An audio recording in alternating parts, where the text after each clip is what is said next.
This is New Orleans today. For more than 200 years, mistress of the Mississippi, queen of the Gulf.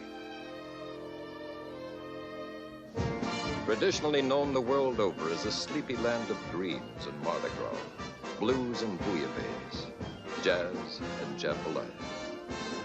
The Vieux Carré, the French Quarter, practically deserted by day, crowded with thrill seekers and tourists by night.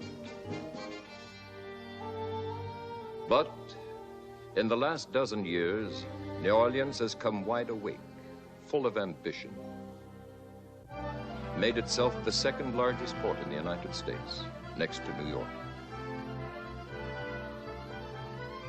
Annually, 3,000 ships use the fine harbor facilities, handling nearly $2 billion worth of cargo.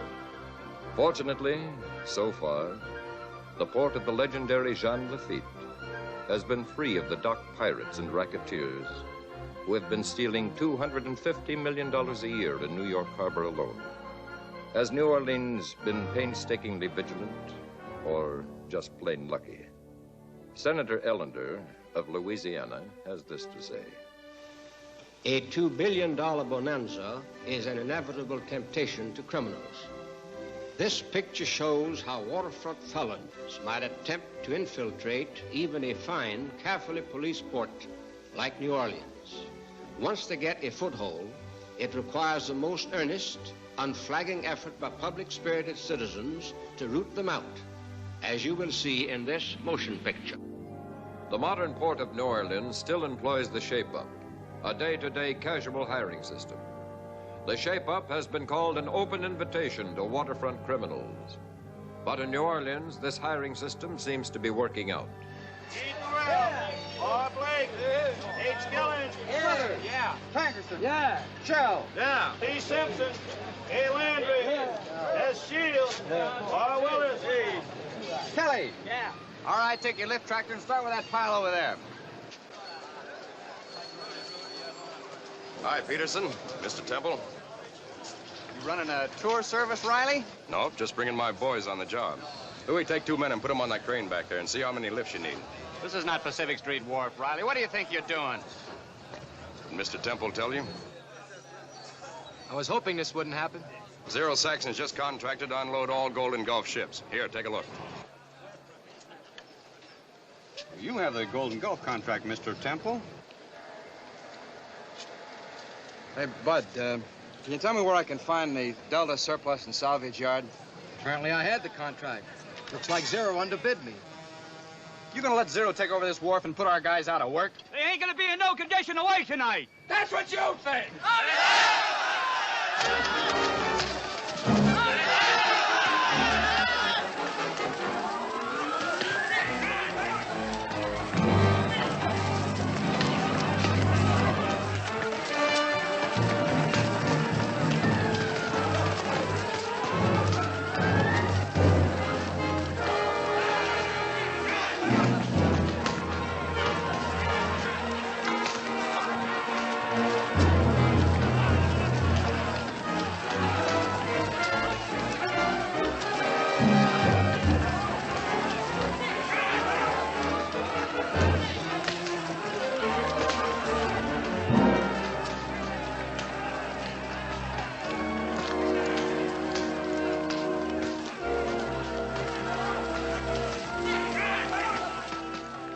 In the administration building of the Port of New Orleans, shortly after the riot, a committee from the Stevedores Contractors Association entered a complaint. Wayne Brandon, an executive of the Port Commission, presided at the special hearing. Frank Bauer, president of Cheney Steamship Lines, was seated next to Howard Temple, the complainant. Jack Petty, business agent for the Longshoremen, and Al Chittenden, president of ILA, were invited. Also Robert Chambers, representing the cargo insurance companies.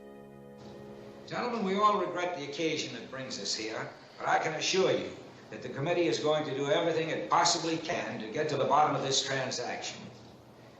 I'm assuming, of course, Mr. Saxton, that you are paying fair rates. We check Mr. Saxon's wharves regularly. Every man gets every penny he's entitled to. The committee finds no evidence of malpractice. The committee cannot act. Mr. Saxon could be investigated. Oh, no, not again. Our ships have been using Zero Saxon stevedore operations for years, and we're satisfied. However, we've paid more insurance claims for pilfered cargo on Mr. Saxon's docks than on all the rest of the harbor. And investigation... Just 1 minute, Mr. Chambers. That ain't exactly accurate. I've been investigated so much. Let's talk facts. Did anybody report any stealing? But the lost claims. Lost cargo, Mr. Chambers, ain't pilferage. Check the drivers that pick up the wrong loads, or check the stuff that's supposed to be loaded on ships in foreign ports and ain't. If any of my workers are caught stealing, I'd crack down harder than any of you would. And the union will back me up on this, right, Al? Sure thing.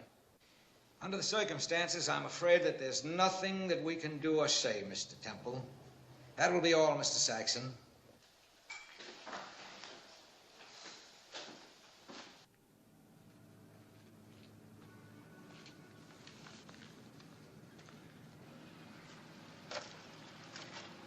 Are you Mac? Yeah. What can I do for you?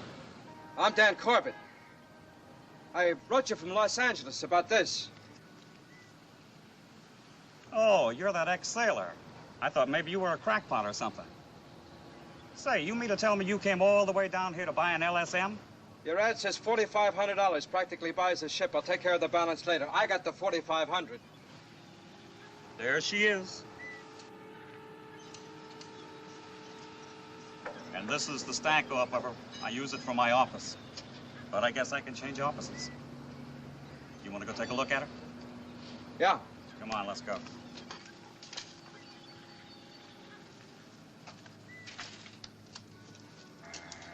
Yeah, I'm sure I can fix her up. You want cash, or will a check be all right? Take it easy, kid. What do you want with this old scrap heap? I figure a surplus LSM can haul yellow pine from places other boats can't get to. Then I'll sell the lumber up and down the Mississippi. Might work at that. Back in California, a couple of guys out of San Pedro picked up a surplus LSM. They hauled timber down from the Northwest down to L.A. You know how much business they did in their first year? $1 million. You know that personally, or did you read it? The money I'm going to give you is going to clean me out. I got to have more to fit her out, shape her up. Yeah, and for the rest of the payments. Let's call the deal off. No, I can raise the money. How soon can I have the ownership papers?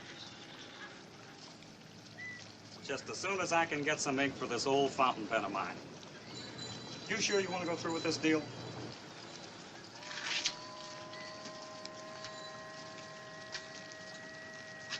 Yep, I'm sure. Okay. She's yours. It's a deal. Now I gotta get myself a job. I'm gonna stay near my boat, work on her whenever I get a chance. Ever try the docks? The docks? You call that work? What I've seen all they do down there is fight. Oh, you haven't seen them in their better moments, when they're relaxing. Do I have to? Wait a minute. I got something. Yeah, here it is.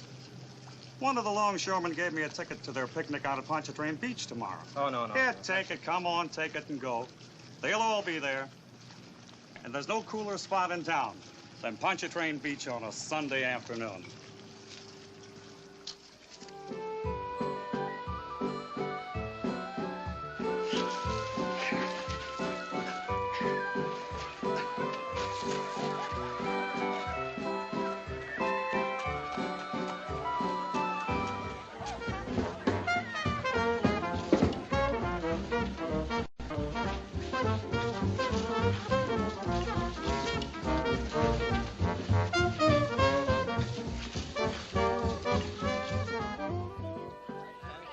How many times can you ring the bell?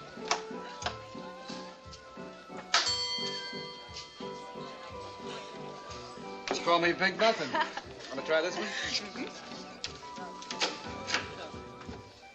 Say, who do I thank for this date anyway? You or the boyfriend? Boyfriend? Well, somebody brought you to this shindig. There it is.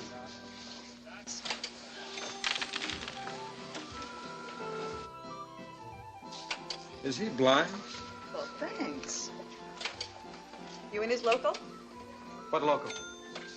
Say, you're really a stranger in paradise. Jack Petty's the business agent for the Longshoremen's Union. Uh-oh, leave it to me to pick on the boss's girl. Don't let it throw you. What are you doing here? Well, I bought a boat yesterday from a character by the name of Mac McCabe. So today, here I am. So you're the one. And you call him a character? You know about the boat? Well, everybody knows Mac. And anything Mac knows, everybody knows. Am I doing this right? Yeah, I'll check you out. Well, you're different. So are you. In all the right places. Don't skid going around the curves. Got a penny? Oh, baby, you're gonna break me. You know, it isn't every day somebody lays out good cash for a busted-up LSM. I'm gonna need a lot of cash. That boat's gonna take a lot of money for repairs. Hey, Alma, you promised me the... Oh, no, take it easy now. Oh, come on. Out. You're hurting me. Come on, you hurt the lady.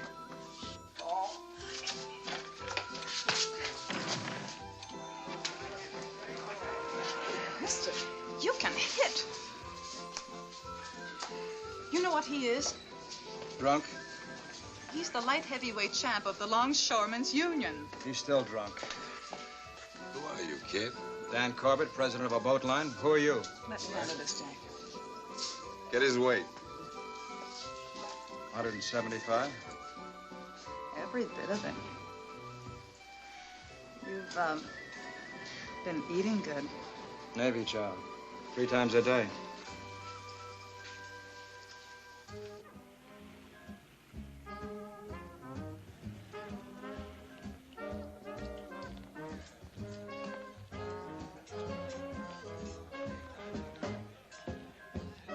Hello, Pete. Hi, Alma. Coffee and donuts.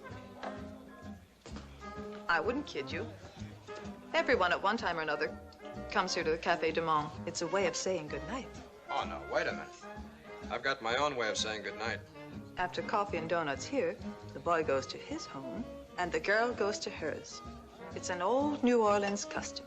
A very lovely custom for 2 strangers, but by this time, we're no longer strangers.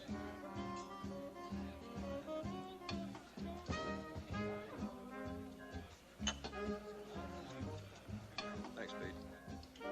From where I'm sitting, you're still the same fellow I met at the beach today. And you should get to bed early and get up early and get yourself a job. You're very lovely and romantic, and I didn't hear a word you said. You still need a job. Like I told you, Jack Petty takes good care of his boys, and a smart boy can get ahead. All right. But I'd better stay close to you. Or you might forget. About the job, I mean. Let's not make like I'm a sparring partner. Okay. When do I see you again? I'll be around. I always am. Pop by the stevedore's office tomorrow. I'll try to have some news for you. Well, look, after coffee and donuts, aren't you going to show me any more old Louisiana customs tonight? After coffee and donuts, no more customs. Tonight.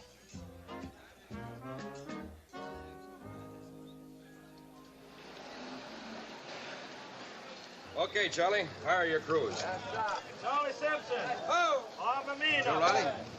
I'm Danny Corbett. Oh, I've heard about you. You're next Navy man, huh? Jack Petty called about you. He likes to see a good fighter in action. Alma May called Petty. What's her interest? I wouldn't know. Check. So you own half of a ship, hmm? Why do you want to work here on the docks? Eat, learn the ropes. Might come in handy when I get set up. Got a big operation in mind? No, just want to get ahead, stay there. Check. Say, how come all these guys wear cigarettes behind their ears? That means they want to invest in a steady job. Come again? Look, there are 77 wharves in this port. And the only way that Zero Saxon can get enough contracts to keep his men busy is to underbid the other companies. It's just one of the tricks of the business. Well, how can they underbid if they pay union rates? Unless they kick back. Kick back? You make it sound like a dirty word. A kickback's a kickback in any language. Sure. Let's say they invest their money. Every man wants to work for Zero Saxon because they know when they work for Saxon, they work every day. It pays off in the long run. Cigarette?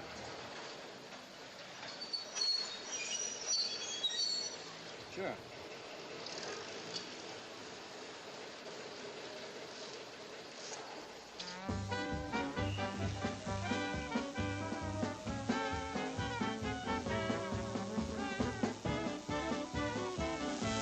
Wives, they're all the same. They always like to keep you waiting.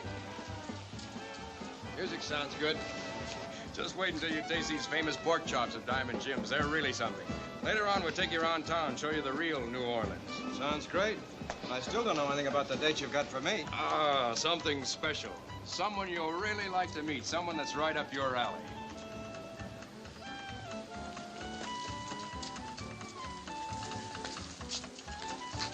It's about time. Hi, sweetie. I'm sorry we're late, but we just couldn't help it.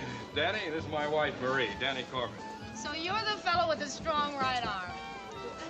Somebody better introduce me. I'm sorry. This is my brother, Scrappy Durant. Better know you, Scrappy. Yeah, Scrappy used to be quite a fighter. My boss, Zero, managed him until he retired. Now I coach a union boxing team. That's why Joe wanted me to meet you. Word's got around that you got a good solid punch. So I'm glad to meet you. This is my date. Oh, Joe, how could you? I'm sure Mr. Corbett was expecting a... What were you expecting? Scrappy, he's lovely. Shall we join the ladies? Hi, Joe. I've been looking all over town for you. Yeah? I'm sorry, honey. I know. Joe Saxon wants to see you. Danny, Scrappy, take care of Marie, will you? If I'm too late, I'll see you at home. I won't be too long, honey. Bye. So long. Well, come on, tourist. We've still got a lot of sights to show you.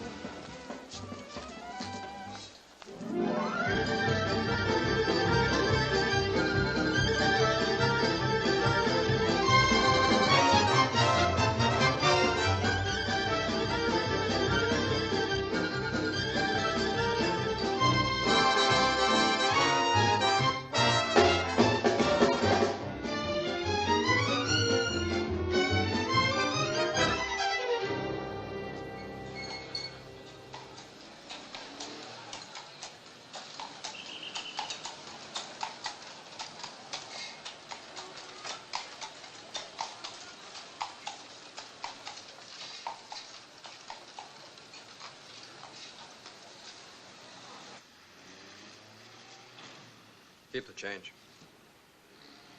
Well, now I can really say I've seen New Orleans. I've delivered you safe and sound tonight. Guess I better be going. Now you must come on up. Oh. Well. Excuse me. When Joe called us at the Wits' End, he said he'd definitely meet us at home. Come on. Okay, if that's what Joe said, but I've heard about guys who had to go out the window when the husband came home. Come on.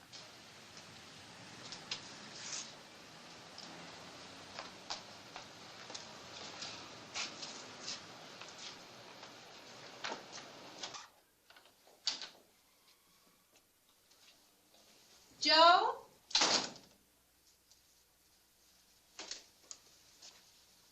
Joe?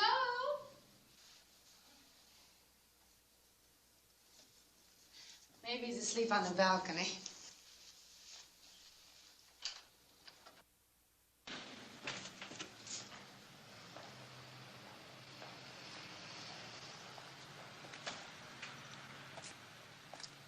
I've got a sneaking suspicion he's not home.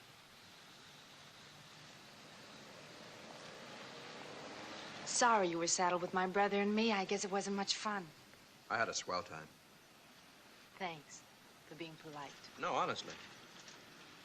You got a beautiful layout here. Must cost a lot. I'm gonna have one like it soon. When your ship comes in? Oh, you heard about it too. My boat. It should be all mine in about a year. Doesn't that cost a lot of money? It does. But I'll get it somehow. Don't let it cost too much, Dan. What do you mean? You seem like a nice fellow. Stay that way. Nice. You sound like you expect something to happen. Why not? We're living on top of the waterfront. Anything can happen. Like what? I don't know any of the answers. Only questions. But if you're a nice guy like I think, well, nice guys get hurt easily. Nice girls get hurt, too. So take care of yourself. And Joe and Scrappy. You're the kind of people I like. So stay that way. Sure. Sure, we'll make a deal. We'll all watch over each other. Did I say something wrong? Let's have dinner together, all of us, sometime. Soon? Soon. So long, Marie. I said so long. Sorry. I was thinking. Thanks for everything. I'll see you to the door. No, don't bother. I can find my way out. Say good morning to Joe for me.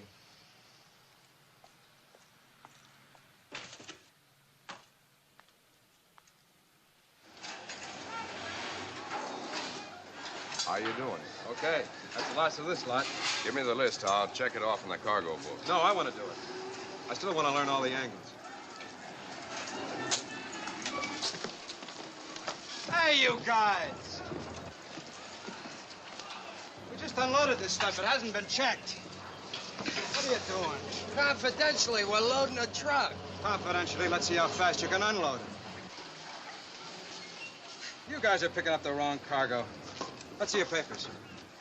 Who filled your papers, Bud? Look, I just checked the manifest. This stuff goes by train, not truck.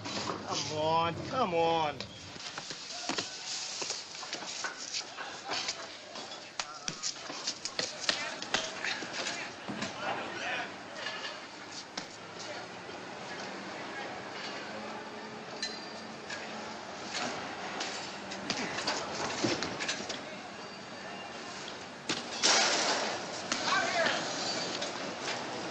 Come on, Charlie. All right, break it up. Come on, break it up. What gives? You tell me. We're loading our truck, and this guy comes up and starts blowing up a storm. You're loading the wrong cargo. I tried to tell him, and then this joker slugged. It's all right. He's a new boy on the docks. He won't pull a trick like that again. Hey, who's crazy here, you or me? All right, boys, let's move cargo. Come on, you men up there, too. Let's go. We're on dock your time. What's the idea of pulling a grandstand trick like that? I told you, Joe, they were moving the wrong cargo. Who's running this wharf, you or me? Look, if there's a mistake, whose responsibility is it, yours or mine? Okay, Joe, I guess I was overanxious. Go on, get back to work.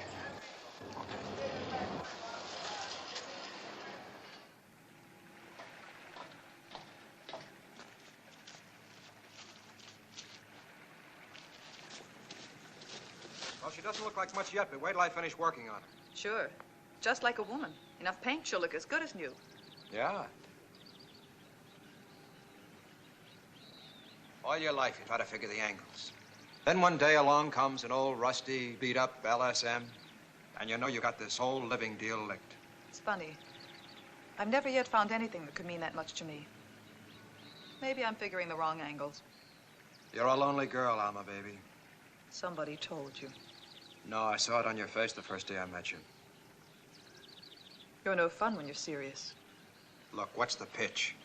So far, I don't know a thing about you. Every time I start talking about you, you clam up like I was a one-man investigating committee. Nothing to know.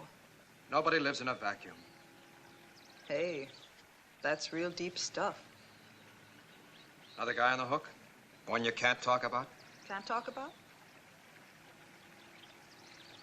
Just a guy. Let's talk about the boat. Look, I'm not the marrying type either. I figured as much. What are you doing tonight? My turn to share the town from top to bottom. I've saved up some dough. You and your boat both know where you're going. Save your money for that.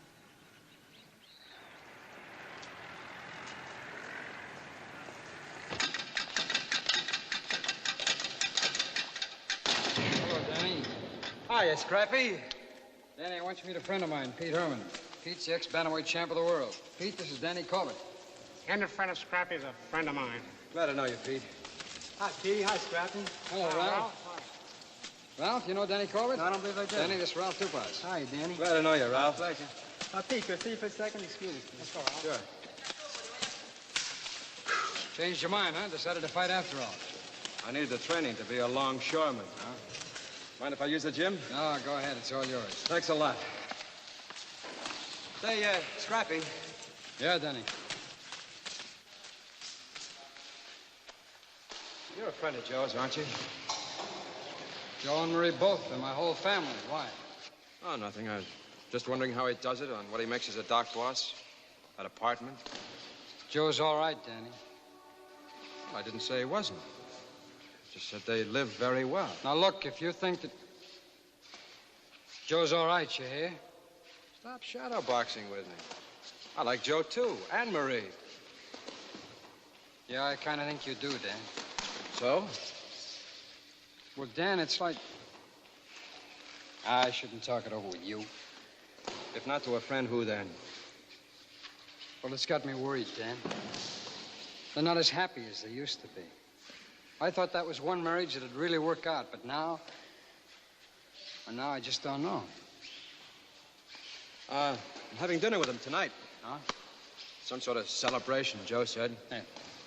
Marie's making jambalaya. Yeah, that's it.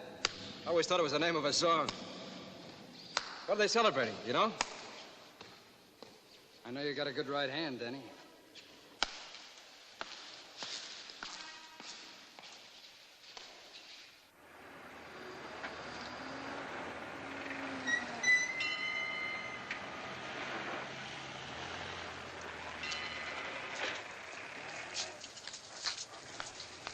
Mike, you better find out when the Artenia's due.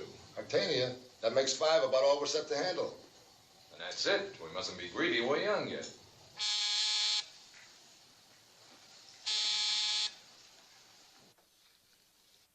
You smell nice. Even during business hours? Well, sure, honey. You're important business.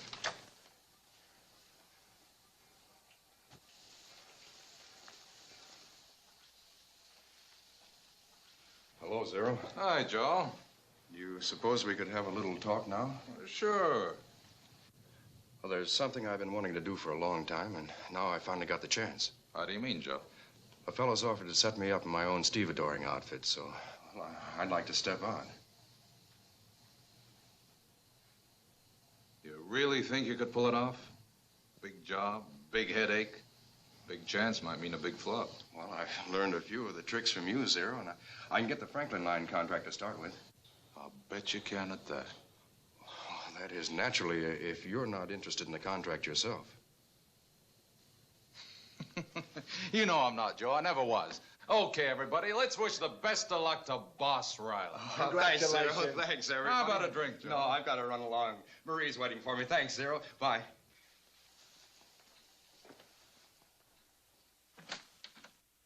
He's a nice guy. No? Say goodnight, honey. What? Go powder your nose or straighten your seams or something. Be a good girl, baby. Oh, sure.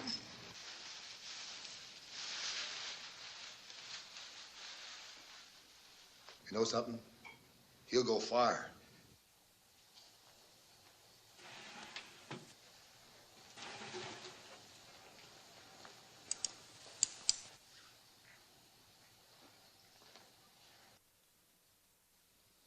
You gonna let him walk out just like that? Anytime he decides to talk, he can close us up. No kidding. Take care of that. I want it back. We don't get rid of it? Not yet. Come on. Bye, Zero.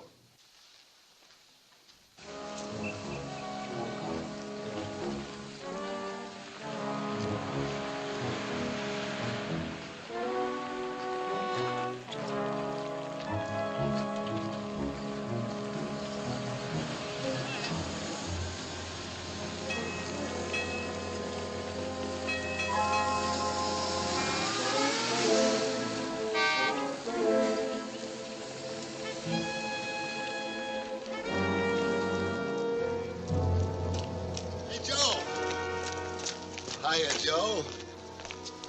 How about a drink? Well, look, it's like I told you upstairs, fellas. Marie's waiting for me with dinner. So she'll wait a little longer. Sure, what's the rush? Oh, it's really getting late. I gotta get going.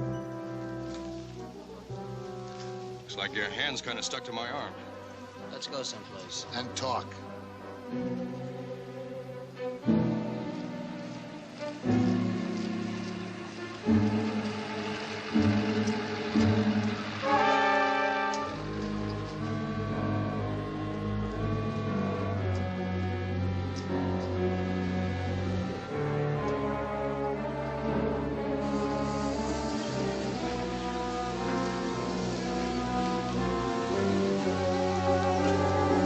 just seen the quarter to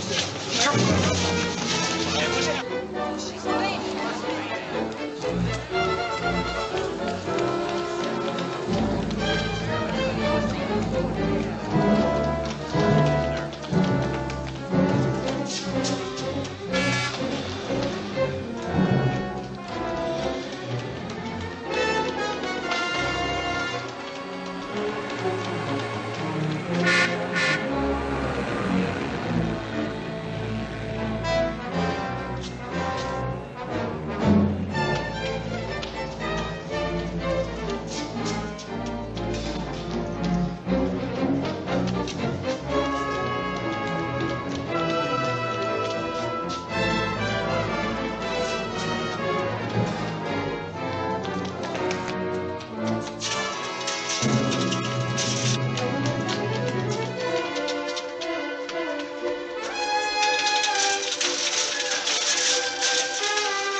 Joe's been working hard lately.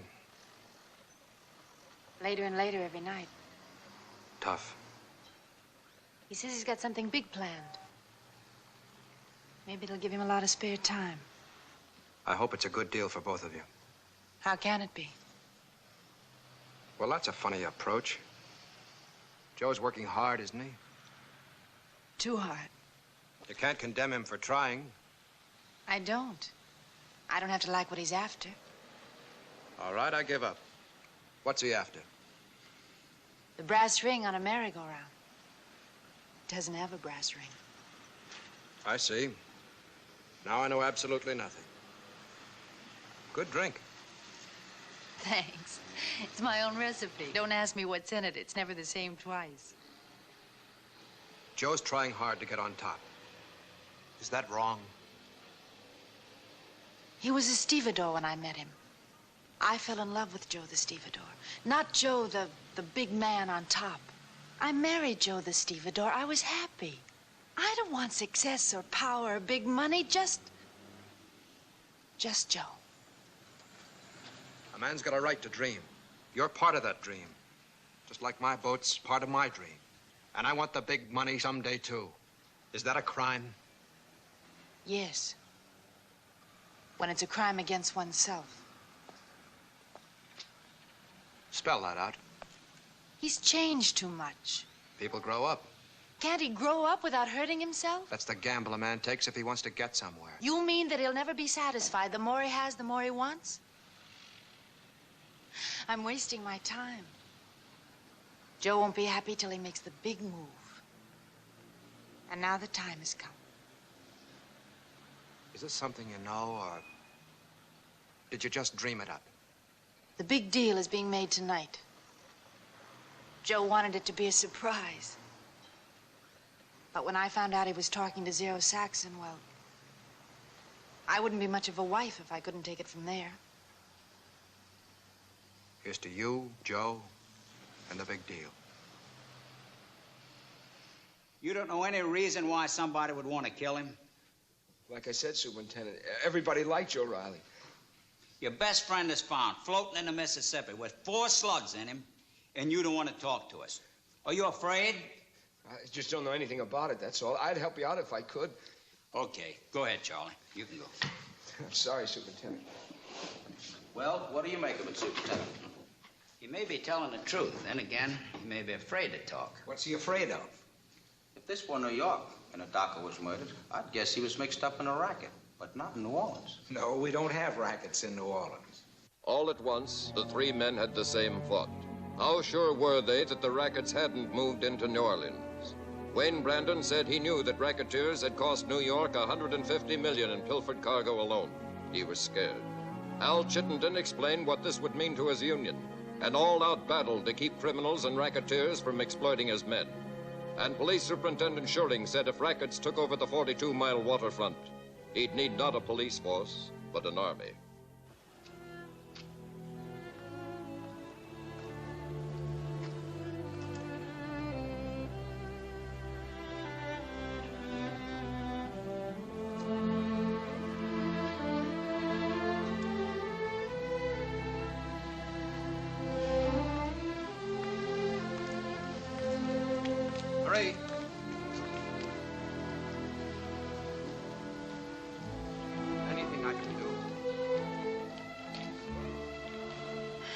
Uh-uh.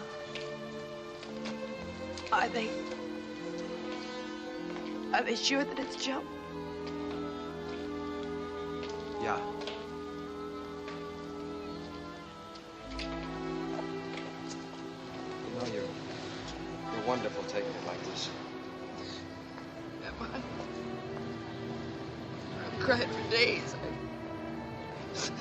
I don't think I can cry anymore.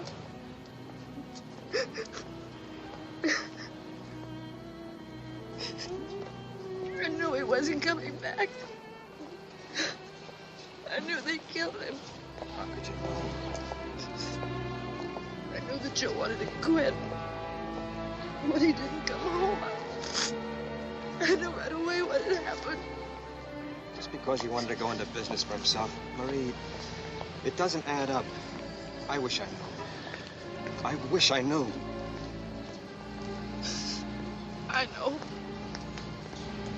The man I married didn't just disappear. I lost him a long time ago. He started working for Zero Saxon.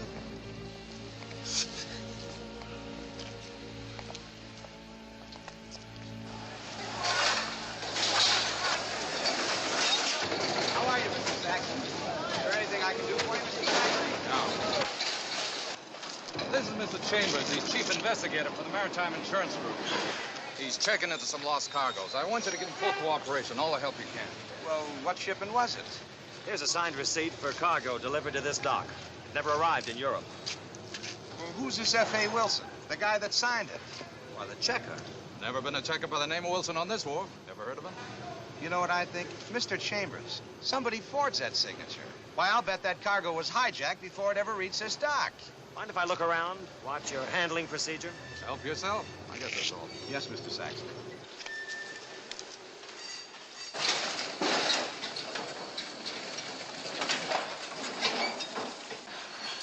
Look, Mac, I said nobody opened these crates. All right, then I won't move them. You pick on that load. Get your rig out of here. Or we call the union. Yeah. Go ahead, call them. Read the rules. The driver's got a right to examine any cargo. He can refuse to pick it up. What's the trouble, driver? The last time I picked up a load here, I got a hold of the wrong stuff. This time I want to see what I'm getting or I don't move it. Why don't you check the crate markings? I checked them last time. I still got the wrong cargo. I don't understand. Can't we open a couple of crates just to satisfy him? No, you let one driver open the crates that all want to do it, but have pilferage and losses all over the docks. You have plenty of losses right now. What are you doing? Writing an order impounding the cargo. I have the authority. Impounding it? Maybe there's nothing wrong, but we've paid too many losses lately to take a chance. Mr. Chambers, I think you're putting yourself through a lot of trouble for nothing. We'll see. But you better warn your men, Saxon. I'm posting a guard on this wharf, and if anybody touches one of these crates before my investigation, he goes to jail.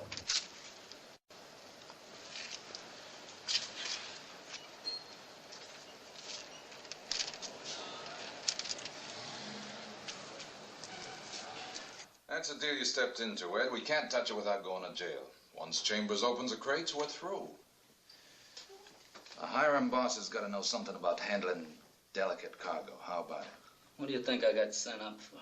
The reason I asked, Dura Chemicals got a big shipment going out of Julia Street Wharf tonight. Here, take a look. Wow. Those solvents are tricky. Juggle them wrong and they'll blow up in your face. That's what I thought. It's kind of a tough deal for somebody new on a job. But you pull this off, Ed, you got a 3-year contract with clear sailing. How about it? Keep that guard up. Danny? Hi. When are you going to work out? Well, not tonight. A few minutes ago on the night shift. You don't want to overdo that working department, you know. Got to. The boat? Yeah. How you doing in the dough department, Dan? That must cost a lot of scratch. Not too good. Cost too much just to live. Huh? You ever think of fighting, Danny? Oh, I don't mean amateur. I mean pro. That's big money and quick. Can't be so great if you quit. Got a great record, right on top. All of a sudden, boom, you retire. Can't be such a great career. You're gonna be late for work, Danny. You know, you're right.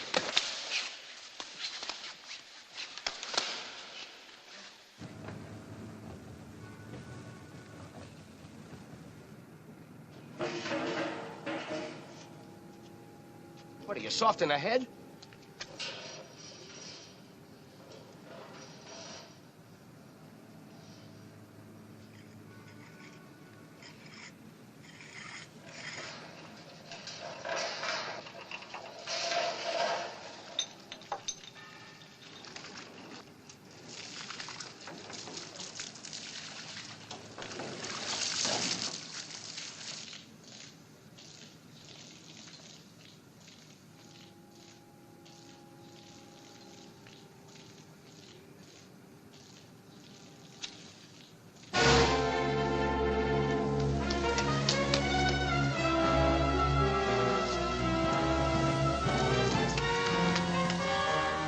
see. What are you trying to do?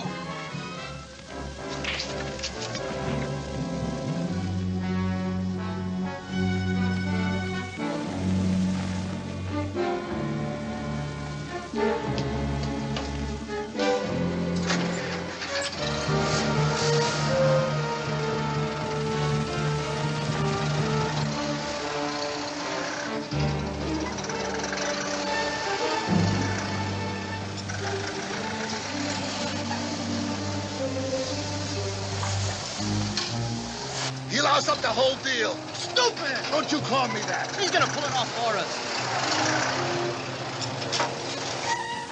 It's rotten, Jack. That's what it is. It's rotten. I still don't see what you mean, Al. All right. Then I'll lay it on the line. I've been around this union a long time. I can smell a rotten setup a mile away. And I've been telling you for 3 hours, you got one in your local. You just let me What's explain. to explain? A foreman murdered? An insurance investigator ties up cargo for examination? Go on. Explain why it just happens to be destroyed in a dock fire on one of your wharfs. Those things happen, Al. You know the waterfront. One of my boys stopped what could have been a big fire. Is that rotten? That doesn't explain why the men won't talk about the murder or the fire. They're afraid to talk. They're scared. Of what, Jack? How should I know? If they're scared, why don't they come to their business agent for help? I'll tell you why. They don't trust you. Well, if there is a mess, which I don't admit, don't I at least deserve a chance to clean it up myself? All right, Jack. I'll give you one last chance.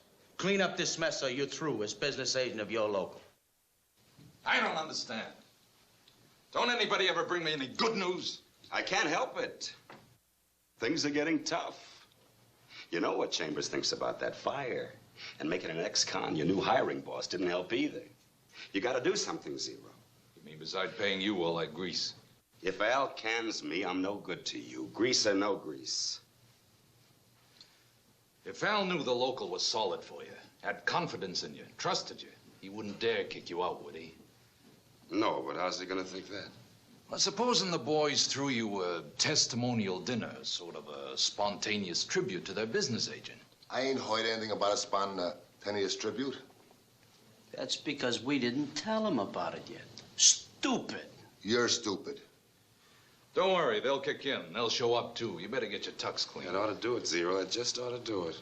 You know something that would really put the nuts on the cake with Al? Give him a hero. For instance? For instance, a nice, clean boy who Jack Petty gave a break to on the docks.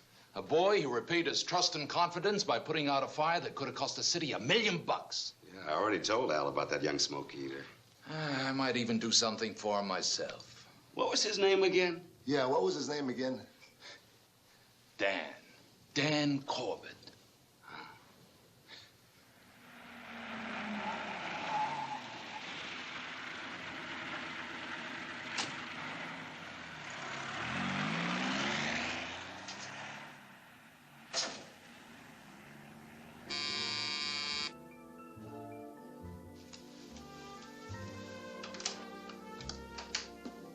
Hello.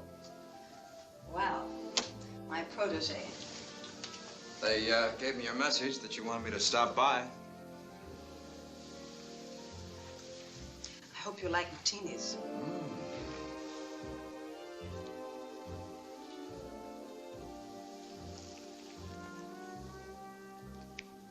Thanks. Thank you. Zero thinks I'm quite a talent scout. What's the gag? No gag. You've got a bona fide invitation, and I've got to deliver you. What difference does it make to Zero whether I get to Jack Petty's dinner or not?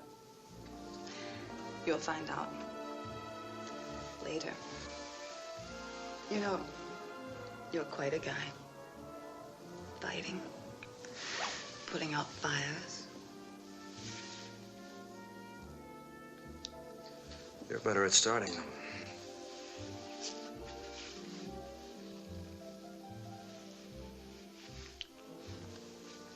Thought you were Zero's friend. I'm my own friend. I do as I please.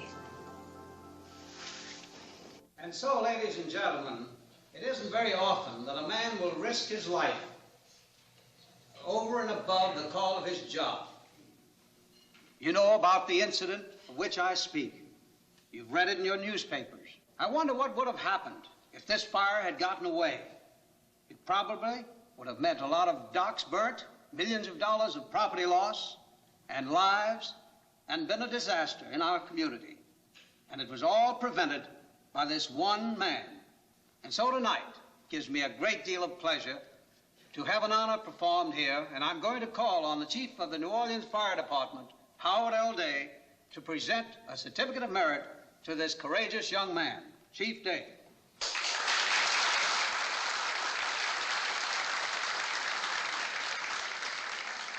Thank you, Councilman Skiro.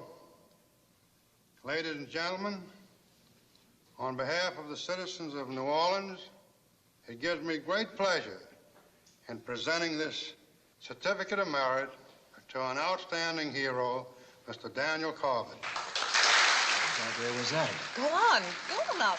Go on.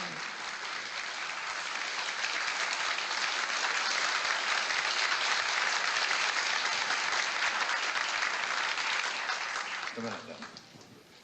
Now, I've got something to say. Starting tomorrow, if he wants to, Dan can go to work for me as assistant hiring boss on Congress Street Wharf. How about it, Danny? The pay's good. You want the job? Do I?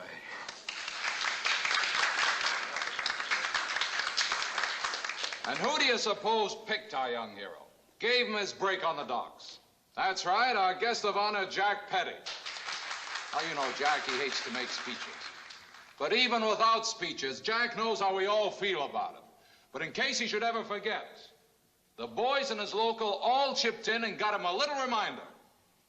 And I think it only proper that President L of the Union should make a presentation. How about it? Danny, you just hit the jackpot. This is a beautiful solid gold cigarette case. And it's engraved to Jack Petty, a real guy from his boys.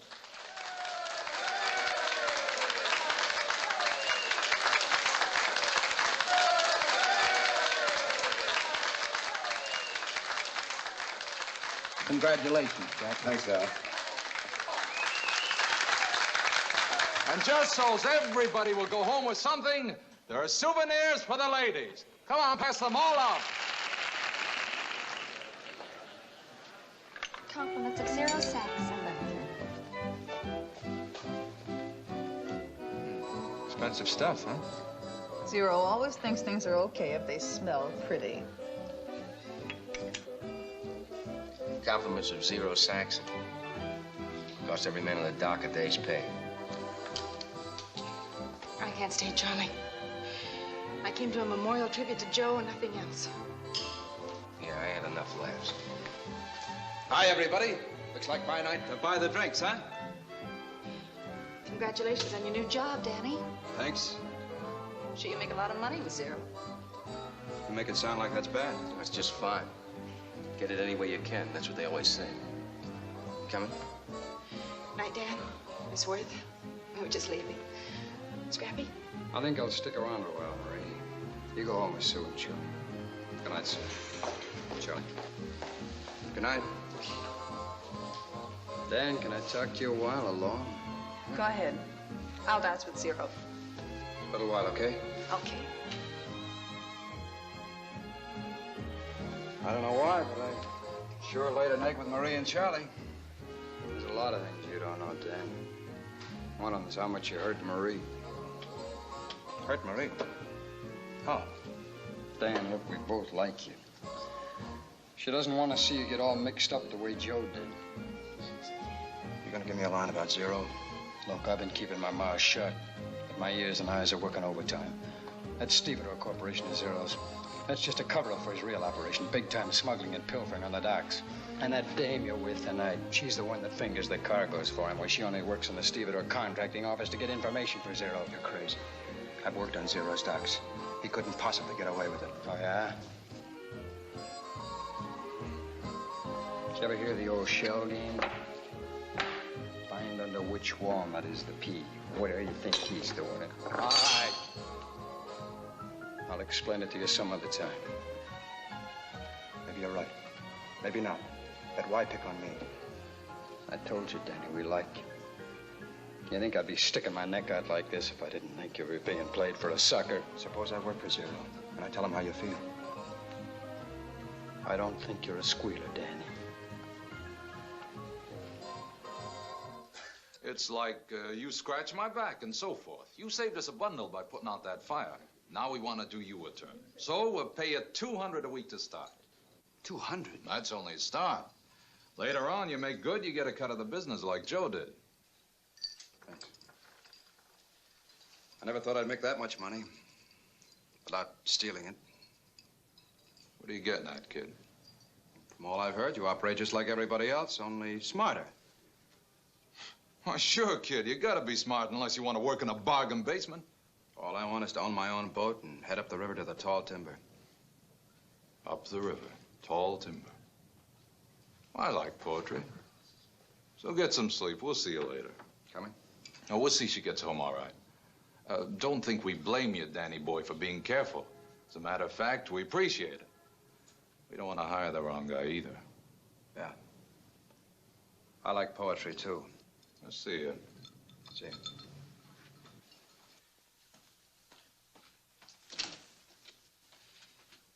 Who got to him?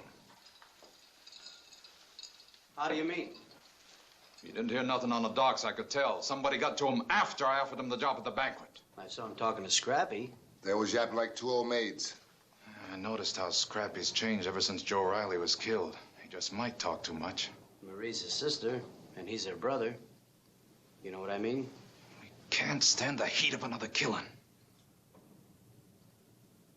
Unless maybe we got Scrappy one more fight.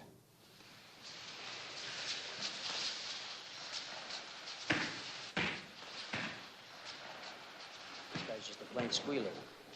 An A1 stoolie. That's why you got to be a little more careful who you talk to. The little punk went to the boss and told him everything you said. Do yourself a favor. From now on, keep your lip buttoned up. Let him go, stupid.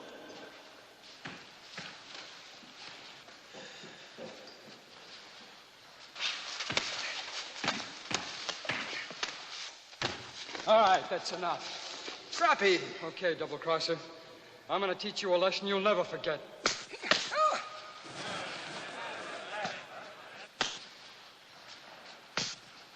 Come on, fight!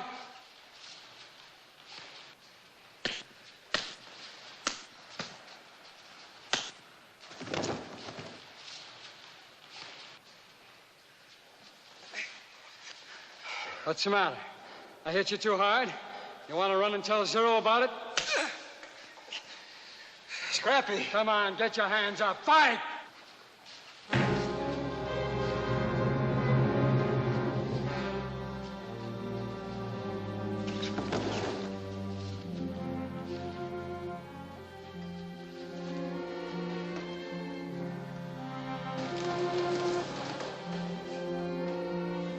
Yes. I couldn't. I didn't hit him that hard.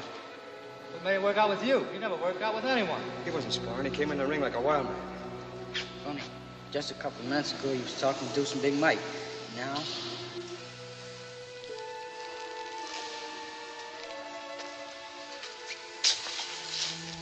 take it easy, kid. Accidents happen. Nobody can explain them. You didn't kill him. He had no right to fight. I tell you, I killed him. I don't know, he seemed sore about something. I don't know why. But he kept hitting me and hitting me. Then I hit him. Just once. It wasn't hard. I hit a lot of guys harder. And Scrappy was a fighter. He went down.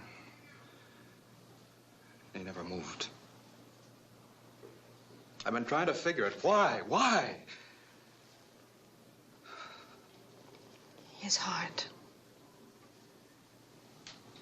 What about his heart?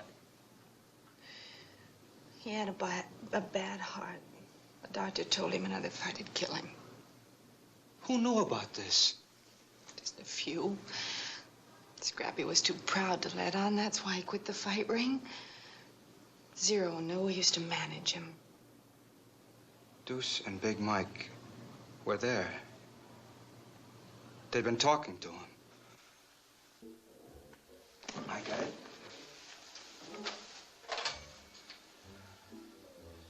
Let me have the Port Commission office, please. Brandon, please. Mr. Brandon. Mr. Brandon, this is Dan Corbett. The secret meeting between Dan Corbett and Wayne Brandon took place in the private quarters of the Hampshire, an exclusive businessman's club. Brandon invited Police Superintendent Shearing and Al Chittenden to sit in with him. Dan began by telling them his idea of the reason for Scrappy's death.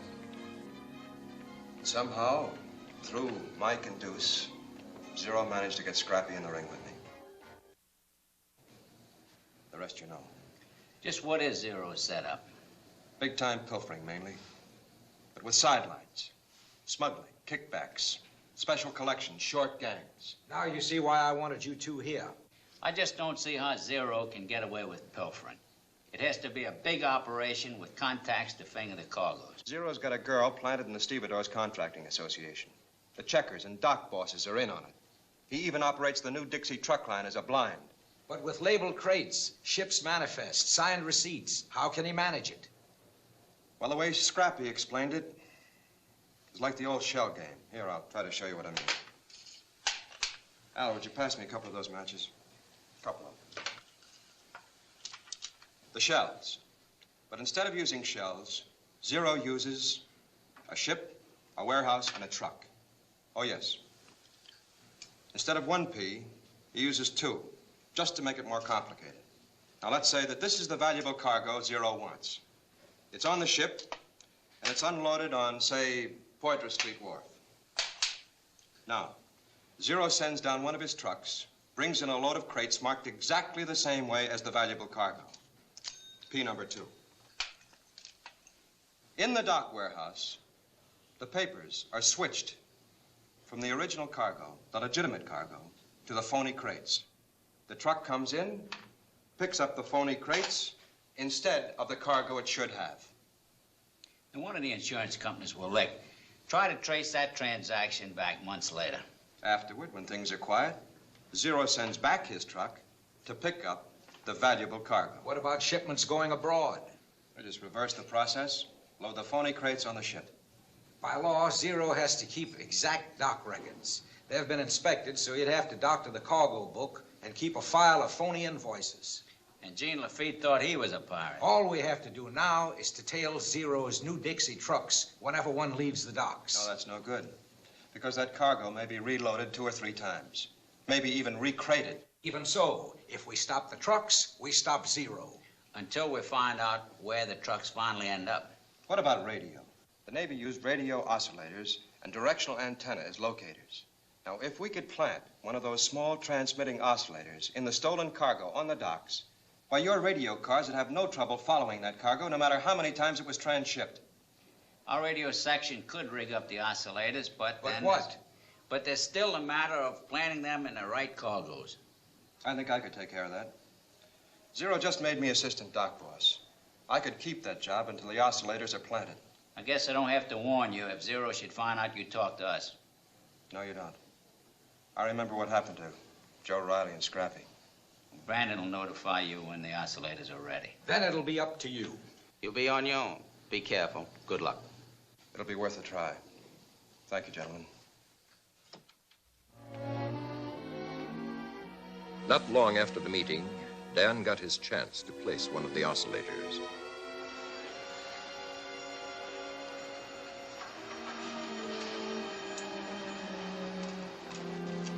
What do you think you're doing? Oh, the corner of the case was smashed. I was just nailing it up. Anybody catch you doing that kind of work, you'll have the union on your neck. Oh, thanks a lot. See, I don't know all the union rules yet.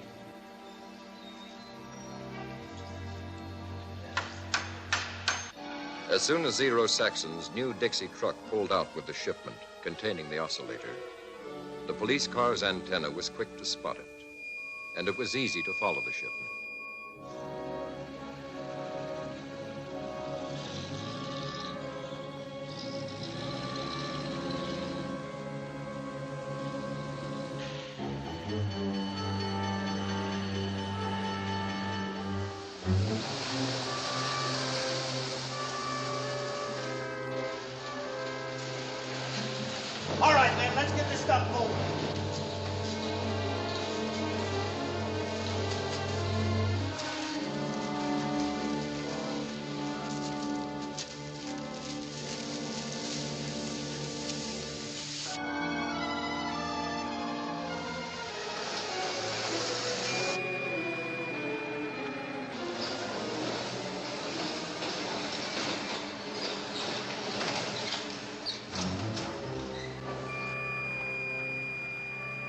Target stopped.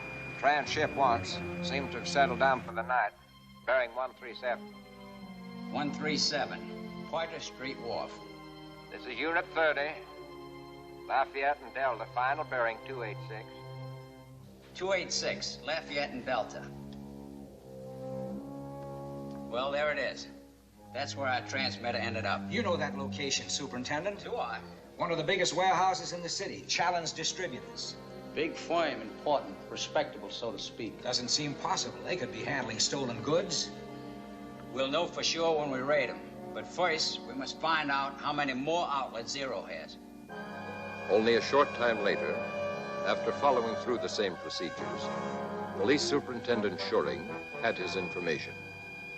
Besides Challenge Distributors, Zero had 2 more outlets, General Wholesale, and last, Ace Storage. Now, they were ready to move in on Zero.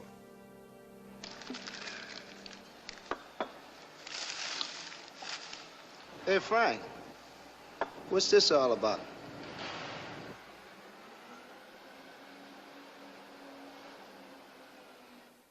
I thought I'd better bring it. It was in one of the crates from the docks.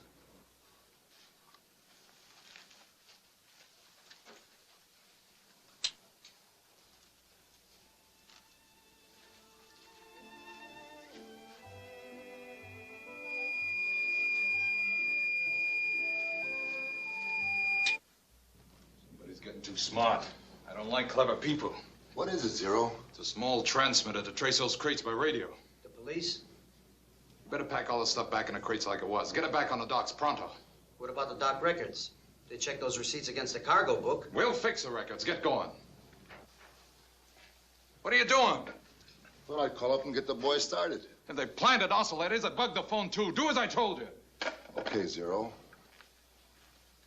This thing didn't crawl in that crate by itself. Somebody helped it. Somebody who's a little too clever to be around. Anywhere.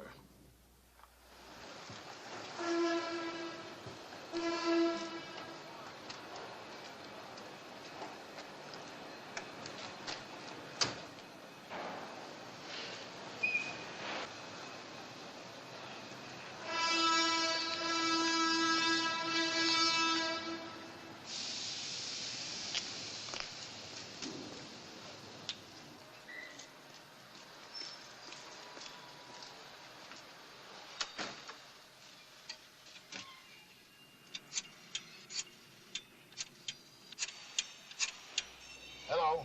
Hello? Hello, Jim? Yeah. This is Mike. Look, I think there's an undercover police car across the street, so I can't come in. The boss wants you to pack all those crates. All of them. Yeah. Boss wants you to pack all those crates, just like they were, and get them back to the docks.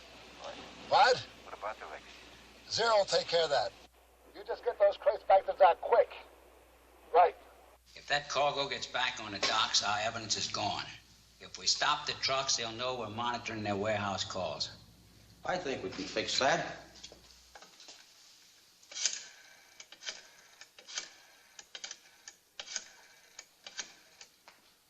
Hello? Al speaking. Yeah, I want all the men pulled off Zero Saxon stocks. Right now. Yeah, it's a strike. Too many accidents. Whatever signs you got. And get this. Tell the pickets to let no one on or off the docks. Right. Zero will never put that stolen cargo back now. Not through our picket lines. See you later. Who could it be? We checked on everybody had a chance to do it. Could it be Alma May? Chance to do what? Plan an escalade, or you know what I mean. Something you put in a crate or something like that. A what? She didn't do it. Oh. It had to be planted on the docks. Whoever did it knew what we were after. Opened the crate, stuck it in, then nailed it up again. Have you checked Dan Corbett? Why? I caught him nailing up one of those crates. He said it was smashed. Nah, he's too new. He could never figure out the setup this fast. Wait a minute. He's clever. He's smart. And he talked to Scrappy a little too much. Ed, you better bring him up here, quick. Zero, I think you're right.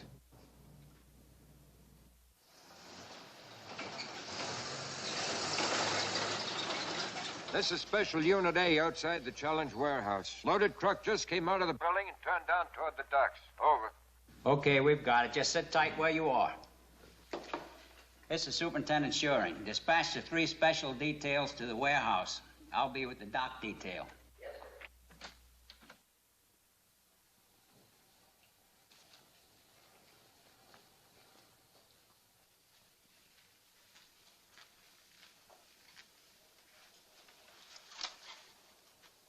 What are we doing, playing catch?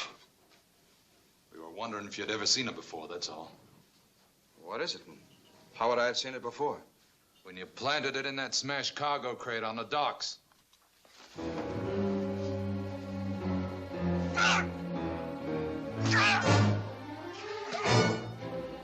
Very clever and smart, Danny boy. Now don't start acting dumb. Talk.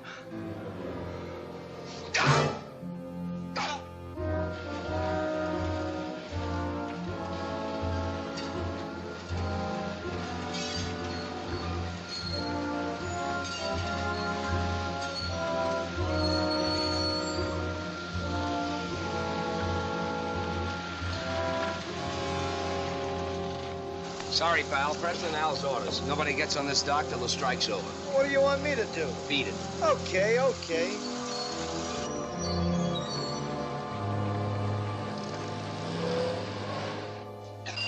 Hold it. Yeah? What? A picket line on all my docks? No, you sit tight. We'll handle it. The union boss has pulled all his men out for contract violations. The truck can't get through the picket line. That does it. Ed, you and Deuce get down to Molly's and the Fat Frenchman's. Pay the boys anything you have to. Tell them they're going to bust the picket line. Start enough trouble to draw any guards away from the office so I can get rid of the cargo records. Get going.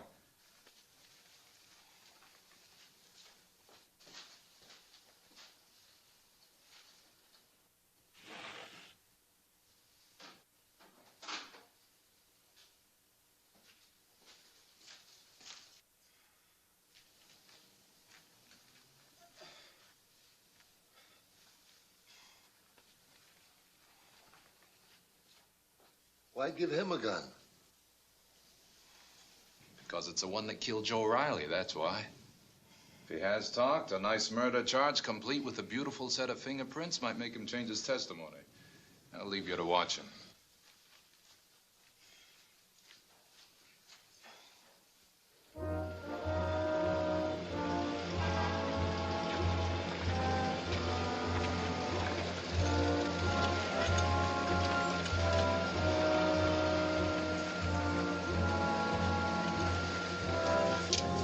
Out on strike, Charlie? That's what the signs say. Better get your boys out of the way. We're unloading a ship for Zero. And if your men try to stop us, they're gonna get hurt. Nobody crosses that line.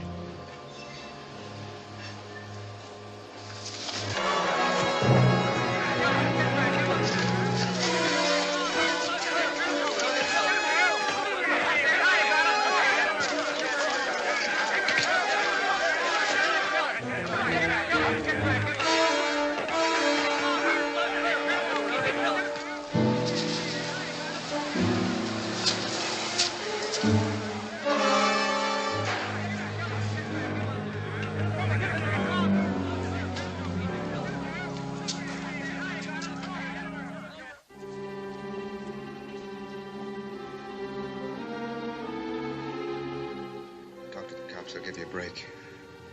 Suppose they won't. It'll be worth a chance. If you're picked up with Zero, it'll be nothing short of murder. Trust me, I'll go to bat for you. Shut up, you punk.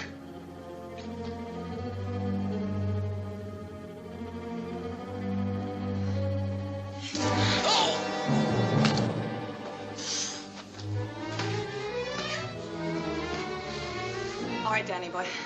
Now you can tell the police how I helped you.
shape, and she's almost mine. What do you think of her? You know, I never quite believed that boat story. Well, that's a fine attitude. Don't blame me, lady. I tried to talk him out of it. We interrupt this program for a special news bulletin on the Zero Saxon case. On the basis of additional evidence from the New Orleans Police Crime Laboratory, the grand jury this morning indicted Floyd Zero Saxon for the murder of Joe Riley. Ballistic tests proved conclusively that the bullets taken from a young longshoreman named Corbett were fired from the same gun as those found. You know, it's lucky Zero was such a good shot. Just suppose he missed you. Say, if you two are gonna start painting the boat, you better get going. Okay, Captain.